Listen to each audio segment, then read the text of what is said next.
Hey friends, welcome back to Midweek as we continue through our series called Righteousness, where we're just looking at how Jesus defines morality and what it looks like to live a righteous life. And tonight we're going to talk about a concept called retaliation. And I just want to open the floor this evening by asking you this question. How are you doing with that? Because whether you realize it or not, we have this deep within our soul, this concept of retaliation. It's like we're born with it. Maybe it's a part of our sinful flesh, whatever it may be, but it's not something that we're actually taught, at least most of us. I mean, your parents, and maybe you as a parent, you don't try to instill this into your kid that like, hey, when someone strikes you, you strike them back. It's just one of those things where we just kind of naturally have that as a part of us. And it's kind of always been that way, even back in the day, back in the Exodus day. In fact, Exodus 22, we have some strict laws that God puts into place and how we are to respond when dealing with people who wrong us. And they've always had kind of this moral compass of an eye for an eye, a tooth for a tooth. And that's carried all the way through, even to our legal system today, because ideally that's what Jesus is getting ready to hit on. He's talking about the legal standard in which we go after people. And I don't know about you, but in our culture, it just seems to be frivolous lawsuit after frivolous lawsuit. In fact, some people are just trying to make money. And so they're going to sue you to see if they could get ahead. And when the courts actually do it the right way, which I believe the last time I kind of looked at all this, you're only supposed to get from a lawsuit what you actually lost. But yet so many people are trying to sue, and lawyers are so good at what they do that they're able to go above and beyond and get you way more than what you were actually missed out on. Now, I know that with like injuries and stuff like that, that's a little bit of a different story. But here, I think we're just talking about just small grievances against one another. And so even back in that day, like it was just kind of a customary practice in the world of Exodus and Deuteronomy, where when someone wrongs you, you just get back what they wronged you, or an eye for an eye, tooth for a tooth kind of thing. And so Jesus hits on this a little bit. I just want to encapsulate what he says and we'll talk about it. So if you've got your Bible, we're going to be in Matthew chapter 5, and we're going to start with verse 38. And here's what he says. You have heard it said, an eye for an eye and a tooth for a tooth. But I say to you, do not resist the one who is evil. But if anyone slaps you on the right cheek, turn to him the other also. And if anyone would sue you and take your tunic, let him have your cloak as well. If anyone forces you to go 1 mile, go with him 2 miles. Give to the one who begs from you, and do not refuse the one who would borrow from you. So what is it that Jesus is actually saying here? Well, let's look at some of the things that he says. He says, do not resist the one who is evil, but if anyone slaps you on the right cheek, turn to him the other also. This isn't talking about a physical danger. What they would do is, if back in this time, like a Jew would insult somebody else, or someone would come and insult the Jew by taking their hand and slapping them with the back of their hand. This was more of an insult than it was to hurt or harm someone. You know, they wouldn't come and open their fist they would just kind of backhand him by almost saying like, I'm better than you. And so what Jesus is essentially saying is, do not have insult for insult, the tit for tat kind of thing.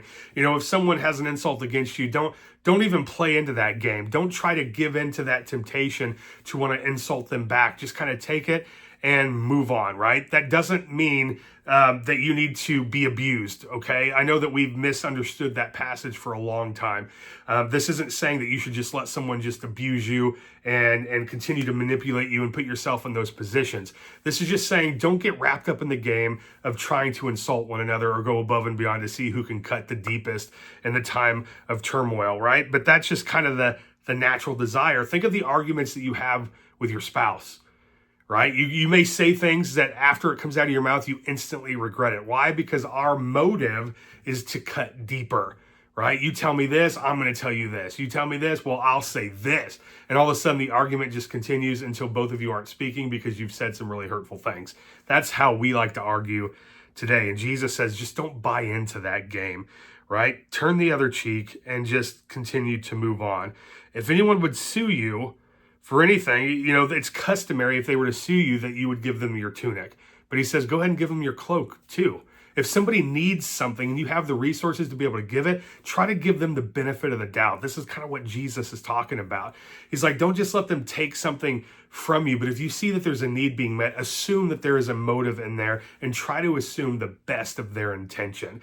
Don't just try to think that they're trying to get one up on you. I know that in our culture, that's absolutely unheard of. Everyone's trying to get something from us, or at least we feel. But he's saying, open up your heart just a little bit. And if someone's trying to sue you for your tunic, go ahead and give them your cloak as well. And just watch how the world begins to change as you start putting these things into practice. And then there was a law in the Roman culture where they could force a Jew to carry their belongings for 1 mile. That's the law. They could go for 1 mile. So if you saw a Jew just kind of on the side of the road, maybe doing something, and you as a Roman soldier or whatever, or just a Roman period, and you saw a Jew over there, you could call him over, you could drop your bags, whatever you're carrying, and make him carry it for 1 mile. That was the Roman rule, the Roman law, and they had to do it. And what Jesus is saying, you know what? Instead of just doing one, go the extra mile and go another one too. Because what Jesus is doing, and it's actually genius, because I don't know if you've ever implemented any of this stuff in your life, but when you go above and beyond when someone's trying to insult you or someone's trying to harm you in a way or anything, and you go a little bit extra, it weakens them. Because now when people say, hey, that guy was only supposed to go 1 mile with you, yet he went 2, that's going to make them look incredibly weak, and it's going to put all the power back in your hand. It's a genius move. And what Jesus is doing, he's saying, when we live with that kind of integrity, with that kind of morality, when our righteousness is to that standard, not only will people stop with the abusing you because they don't want you to look good, it shifts the power from the abuser to you as the victim. And now the roles reverse because they start to see how, I guess, great you are through your kindness. And what Jesus is saying is that through that righteousness, you have the ability to change the world. I mean, if you ever accidentally had a grievance against somebody, or you've done something where you accidentally maybe insulted them in some way, and then you watched how they handled it, and they go above and beyond to kind of just make you happy, if that makes any sense. And then you kind of feel guilty for a little bit because you go, man, they probably didn't intend to hurt me like they did, but then they go the extra mile to make sure that everything's good. Like, that's a good person, you know? And you've been on that side of it, and it feels great, doesn't it? And that's what Jesus is telling us we should probably start doing. If we want to not only reach the world for his sake, we got to start showing people what we can do when the tough parts start to happen. Right? We need to show people that we're willing to go above and beyond, even when things don't necessarily go our way.